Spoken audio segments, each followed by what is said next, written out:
Deixa eu lhe fazer uma provocação. A sua estratégia cabe em uma página?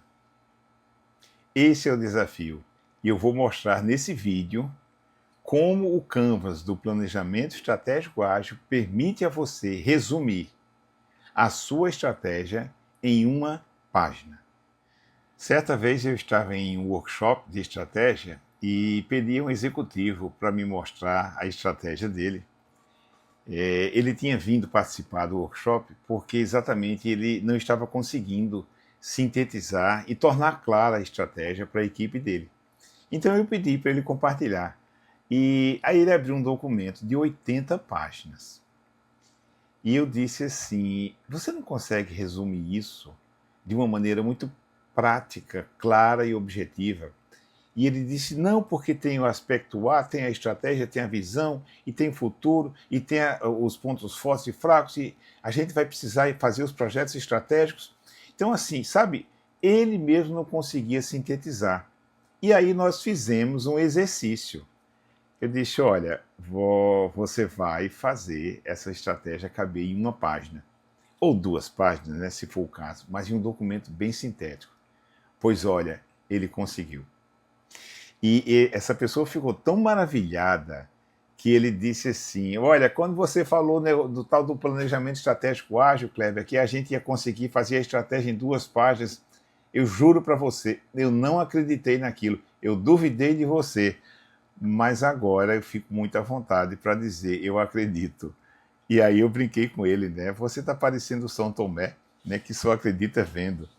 E ele disse: não, mas é porque, veja, são muitas variáveis, são muitos conteúdos, são muitos fatores internos e externos, e você conseguir sintetizar tudo isso em uma página é absolutamente assim improvável. Mas com a metodologia que você apresentou para nós aqui, eu vi que isso é possível. E o mais interessante, sabe o que foi? Não fui eu que fiz, foi ele. Eu só mostrei o caminho. Eu só mostrei a ferramenta, né, que é o Canvas de Planejamento Estratégico Ágil, que é o capítulo 5 do livro O Planejamento Estratégico Ágil. Mas eu não falei para você, que não me conhece, né, quem sou eu. Eu sou o Kleber Nóbrega, especialista em gestão, com foco de atuação em gestão de serviços, design de serviços, gestão da qualidade, processos e planejamento e gestão estratégica. E sou autor desse livro, Planejamento Estratégico Ágil.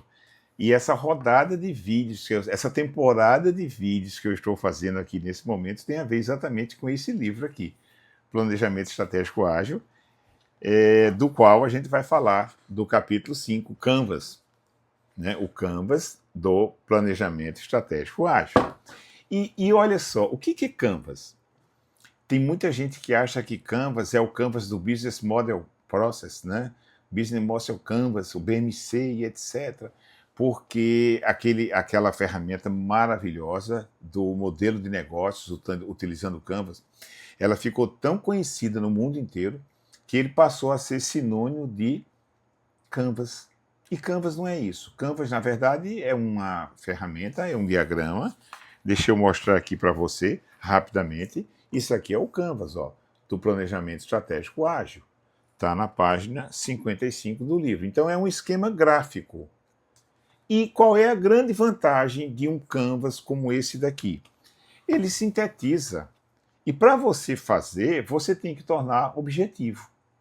Você tem que sintetizar. Não dá para escrever tudo o que você quer para fazer a estratégia da sua empresa. Daí a importância de ter um documento sintético como esse, é o Canvas do Peágio. Então veja só, eu vou ler aqui algumas dores, né, dificuldades que os gestores têm para fazer a síntese da estratégia. Estratégias longas e difíceis de explicar. Documentos extensos que ninguém lê. Falta de uma visão integrada do todo.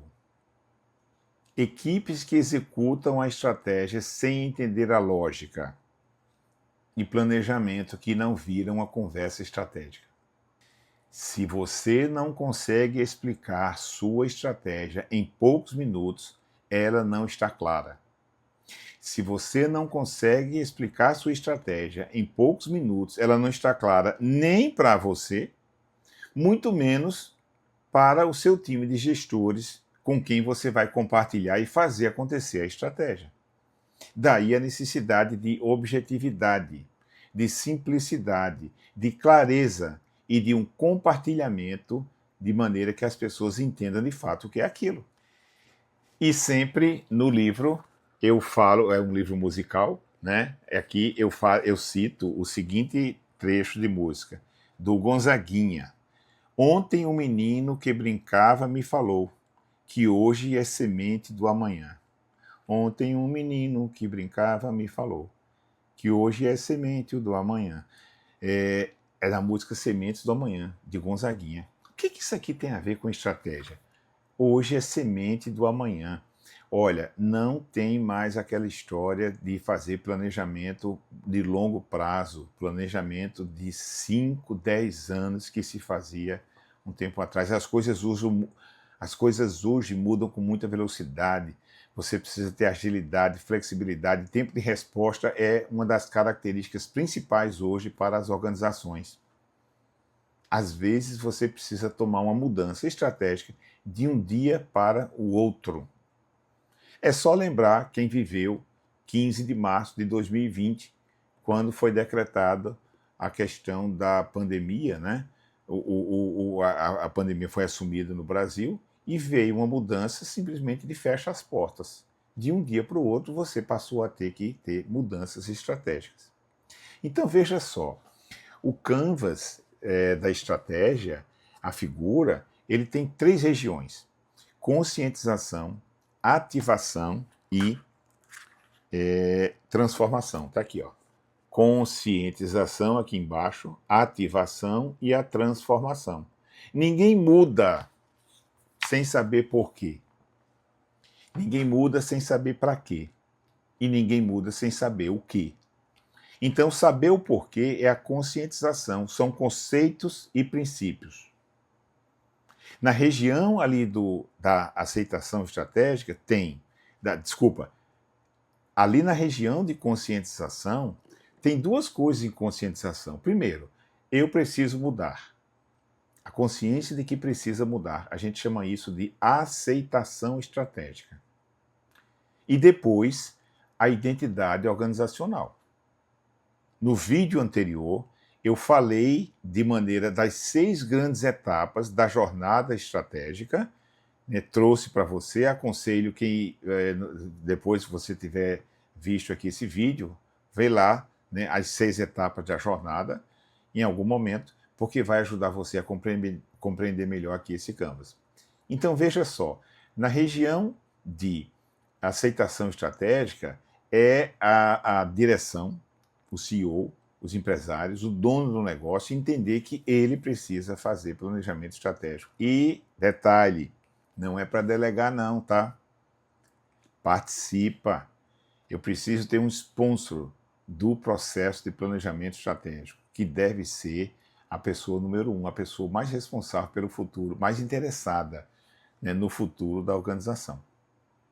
Depois que você formaliza isso e você define um time com quem você vai trabalhar, a identidade organizacional, que é o famoso MVVP, né? Missão, visão, valores e propósito.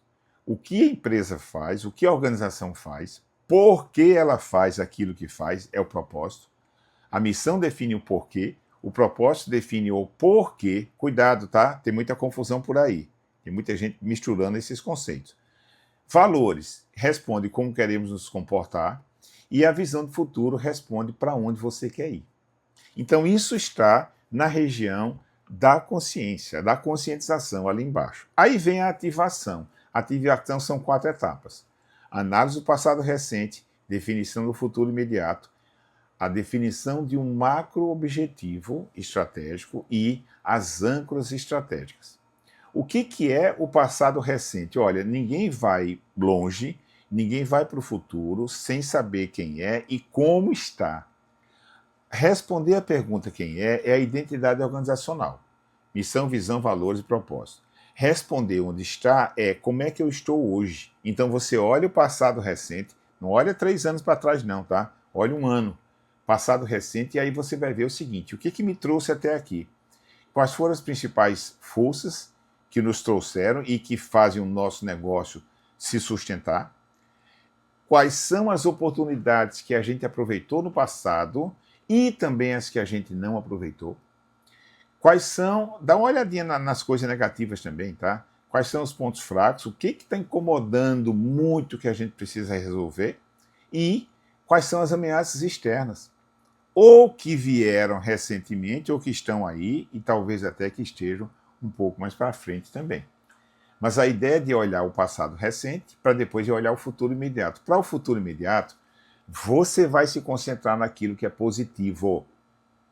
E aí você vai usar a matriz SOAR. Eu vou olhar os pontos fortes e as oportunidades. Aquilo que eu tenho de melhor e as oportunidades que tem lá fora. O Jack Welch, famoso executivo da General Electric, dizia o seguinte: qual o sucesso? Perguntaram certa vez para ele, qual o sucesso da estratégia da GE? Ele fez, olha, a gente sempre se concentrou, a gente sempre se preocupar em concentrar 70% das nossas intenções e ações naquilo que a gente tinha de melhor, ou seja, nos pontos fortes. Então, oportunidades, aquilo que vem de fora. Lembra que oportunidade não é aquilo que você tem dentro da empresa, não, tá? Da organização, é aquilo que vem de fora. Aí você vai, a partir disso, relacionar as aspirações que você quer, suas vontades, seus desejos, seus sonhos, e transforma isso em resultados. Como é que eu vou quantificar isso? Daí você vai definir um objetivo. O planejamento estratégico ágil é feito para um horizonte de tempo curto. Tá? Não, ele é recomendado para ser feito de 3 a 12 meses. Em ano de Copa e de eleição, por exemplo, você faz um planejamento estratégico para o primeiro semestre, que vai até a Copa, e depois você faz um planejamento para o segundo semestre, que tem eleição. Né? Então você faz curto prazo, aí você define um objetivo. Kleber, mas eu não vou conseguir fazer apenas um objetivo. Olha, se você tiver um objetivo, escolha, usa a técnica da pergunta divina. Escolha um objetivo. E depois você coloca aquele outro problema, aquela outra intenção, aquele outro objetivo que você quer alcançar como uma coadjuvante. Tá? Ele é uma segunda opção. Ele é um coadjuvante. Sempre que você tiver que pensar entre qual o meu primeiro objetivo e o segundo, você não vai pensar 2 vezes. Por isso a importância, a necessidade de definir um objetivo. A única coisa que importa, ou a coisa que mais importa. E aí você vai estabelecer as âncoras estratégicas. São diretrizes, são conjunto de decisões que você vai ajudar a alcançar o objetivo e que você não pode perder o foco. As âncoras estratégicas vão depois ser transformadas e eu saio agora da região de ativação. Vamos mostrar de novo a figura. Tá? Conscientização, aceitação e missão. A ativação, olhar para trás, olhar para frente, o objetivo e as âncoras. E agora a transformação é o quê? Fazer acontecer. A transformação começa em transformar as âncoras em iniciativas estratégicas, e é importante sempre ressaltar o conceito de iniciativa estratégica. Iniciativa estratégica é aquilo que vai mudar o que você faz hoje. Iniciativa estratégica não é você atender cliente, não é atender paciente, não é fazer o transporte, não é transportar passageiros, não é servir a comida no restaurante, né, no bar, não é hospedar os clientes no seu hotel, não é fazer os cursos que você tem na sua escola ou na sua formação. Isso tudo é operação. Iniciativa estratégica é aquilo que eu vou fazer diferente para que amanhã eu esteja mudando a minha operação. E para identificar isso, na etapa de transformação, a gente usa os OKRs, Objetivos e Resultados Chaves, que é uma metodologia fenomenal, simples, objetiva, também considerada como uma metodologia ágil, embora não seja normalmente chamada assim por todos os autores, mas que vai permitir a você definir o seguinte: olha, de onde eu estou para onde eu quero chegar. Então, qual é o objetivo que eu quero alcançar? vai escrever um resultado claro, chave para isso, e vai colocar um indicador e uma meta. E daí vão nascer naturalmente as iniciativas. Então, a definição de iniciativas, você usa os OKRs. A priorização de iniciativas, você usa uma matriz que tem aqui no livro, muito bacana, que é a matriz de priorização de iniciativas. Normalmente a gente quer fazer um monte de coisa para melhorar aquilo que a gente faz hoje. E aí, de novo, vem a técnica da pergunta divina. Escolhe uma iniciativa somente, chama de P1. As outras iniciativas, depois que você escolheu uma, P1, você vai ter direito a escolher mais duas, que você vai chamar de P2. As outras, você chama de P3, né, que é prioridade 3. Então, uma P1, duas P2, o resto P3. Aí você pode pensar assim, mas Kleber, eu tenho 12 projetos novos que eu quero na empresa. Tudo bem. Ok, relaciona os 12. Qual é o principal? Você tem direito a escolher apenas um. Essa é a técnica da pergunta divina. Escolhe, qual é? Ah, é o X. Pronto, projeto X é o P1. Agora, escolhe mais dois. Que você vai, depois que tiver feito o P1, você vai tocar os outros dois. Ah, então é o Y e o W. Ok. X é o P1, Y, W, P2, o restante P3. Mas, Kleber, eu tenho que fazer todos. Tudo bem que você tem que fazer todos, mas vai fazendo um de cada vez. Você não vai atropelar as coisas. Uma das maiores dificuldades que as empresas têm é a falta de foco na execução das estratégias. Depois disso, para a transformação, você vai fazer de fato a execução. A execução estratégica é a parte mais importante, gente. E aí eu aproveito para dizer o seguinte, ó, mais importante do que o planejamento é uma boa execução. Mais importante do que um plano bem feito é um plano executado. O feito é melhor do que o perfeito. A execução estratégica é o que de fato vai fazer mudar para você, para a sua empresa crescer. E depois que você está fazendo isso, ou enquanto você está fazendo essa execução, vem o acompanhamento estratégico. As reuniões sistemáticas, ou qualquer outra forma que você tenha de acompanhar, mas você vai acompanhar. O acompanhamento estratégico é feito em cima de dois fatores: os resultados e o avanço das iniciativas. O resto é invenção desnecessária. Os resultados que você vai estar alcançando e o quanto daquela iniciativa você está conseguindo planejar. Isso é o canvas do planejamento estratégico ágil. E aí você diz assim, mas que mágica é essa de fazer isso acontecer em 2 páginas? A síntese. Aqui no livro tem um roteiro de como você pode fazer isso. O livro você pode adquirir na Amazon, seja na versão impressa, seja na versão Kindle. E aí você vai poder compartilhar e executar isso na sua empresa. Mas se você não quer fazer isso através de um livro, você pode entrar em contato e a gente pode fazer isso através de uma consultoria. A consultoria do planejamento estratégico ágil funciona através de 3 reuniões com o time de executivos, você e o seu staff, normalmente 5 a 6 pessoas, que fazem acontecer esse plano estratégico em 3 reuniões. E agora chegou a hora do momento gratidão. Se esse vídeo ajudou você a pensar ou talvez executar estrategicamente, dá um clique aqui no like, que isso vai ajudar o crescimento do canal. Se você se lembrou de alguém em algum momento aqui da minha fala do vídeo, compartilhe o vídeo com essa pessoa. Certamente ela vai agradecer o presente que você mandou para ela. Mas não manda só o link não, tá? Diz assim, olha, assisti esse vídeo, pensei em você, lembrei de você por isso, isso e isso, dá uma olhadinha que eu acho que o vídeo vai ajudar você. E também o convite para você assinar o canal e continuar assistindo outros vídeos que nós vamos fazer sobre planejamento estratégico ágil.